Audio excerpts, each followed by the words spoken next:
Hi and welcome everybody to Masterclass number 19, Building Lifetime Guest Value. Just a few words in advance and apologies for the numbers I'm going to throw at you, but don't panic. In the slides I go over the numbers again. But in essence, in my restaurant, which I sold last year, our turnover was 750,000 net and our average spend was about £25, which meant we did about 30,000 meals. The average party size was about 2.5, let's call it 3, makes 10,000 party meals. But our visit frequency was about 25 times a year. So basically that boiled down to 400 customers supporting turnover of £750,000.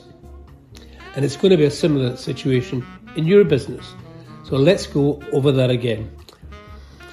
The sales formula for annual sales is the number of bill payers times the frequency with which they visit times the average party spend. In my case, the party spend was about £75.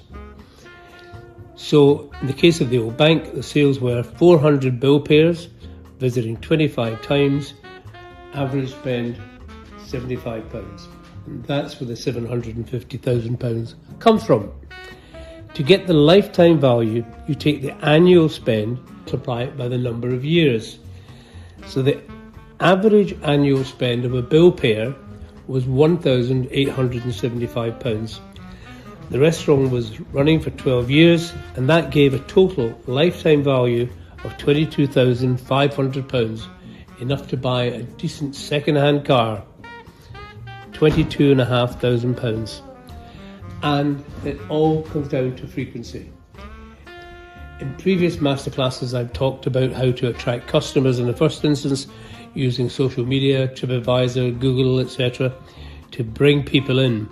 But once you've got them in, the trick is to keep them in, and that's all about frequency. And frequency relies on your front of house staff delivering fabulous service. The challenge we have, however, is that many people who deliver front of house service don't know what customers want. So, for example, they think that politeness is the be-all and end-all. Product knowledge and helpfulness and money handling, these are all the things that the staff see as important. But look at the bottom of the list. Cleanliness and speed of service are among the last three items. Whereas for customers, cleanliness is number one by a long way, and speed of service is number 4. So you've got these conflicting views of what customers want. And that's why staff sometimes get bemused when customers get really rattled about slow service, because they don't see it as important. What you have to do, therefore, is just have a training session, won't take too long, share this research with them. I did it for the first time back in the 80s, and I've repeated it regularly ever since. And in my workshops that I do at the Jubilee Library in Brighton, this always causes some consternation. Because what guests want in this order is cleanliness, service quality, atmosphere and food quality, followed by value for money. And to put this into context, when I first presented this information to the board of directors at Grand Met Retail, where I was marketing director for 400 restaurants, they did not believe this research. They all thought that food quality was number one. And it's true even now in my workshops, most people, men mainly, believe that food quality is the number one. It is not, it is number 4. Cleanliness followed by service quality is what it's all about. We are creatures of habit, so we've got a number of coffee shops, cafes and pubs that we visit on a regular basis. We have a repertoire of places we go to, and people by and large have 4 or 5 restaurants that they use across the year. They're fairly loyal to those 4 or 5. The trick, therefore, is to get your restaurant to be one of the 4 or 5. And the way I recommend you do that is the way we did it, which was to improve the probability of visiting with every trip. So after one visit, there's a 30% chance that those customers will come back. This rises to 40% after 2 visits and remains about 40% after 3.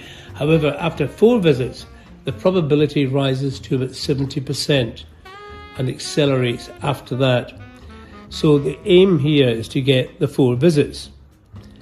The action I recommend is the way we did it at the old bank. On a first visit, and we knew it was a first visit because either the booking in or meet and greet would determine whether it was a first-time visitor. They received a red napkin, so everyone in the place knew that these were first-time visitors. So we were pointing out things like the toilets, children's facilities, anything that's particularly relevant to first-time visitors. At the end of the meal, the duty manager would give the bill payer a card which is signed, telling him that on his next visit, each of the adult members of his party would receive a complimentary glass of wine. On the second visit, they had the card, so everyone knew it was their second visit, so they were still relatively newcomers. They were given a free glass of wine, plus they were given a loyalty card with 2 extra stamps. And 2 extra stamps meant that with 1 more stamp, they would get a free meal. And the free meal was a half a rack of ribs and fries. On the third visit, they got the free meal plus a dessert card, which would give them a free dessert on the next 4th visit. So on the 4th visit, they got a free dessert, plus they had their loyalty card with yet another stamp on it. So at that point, they had become members of the 70% club, the lifetime membership club. If you want more information on the research I've just shared with you and the techniques, I recommend that you buy my new book, which is coming out in a couple of weeks' time. It's called Great Service, Great Sales by Magic. And it describes the research I've just talked you through, the techniques that you can use to generate lifetime loyalty at a snip at £5.99, worth every penny. So that's it.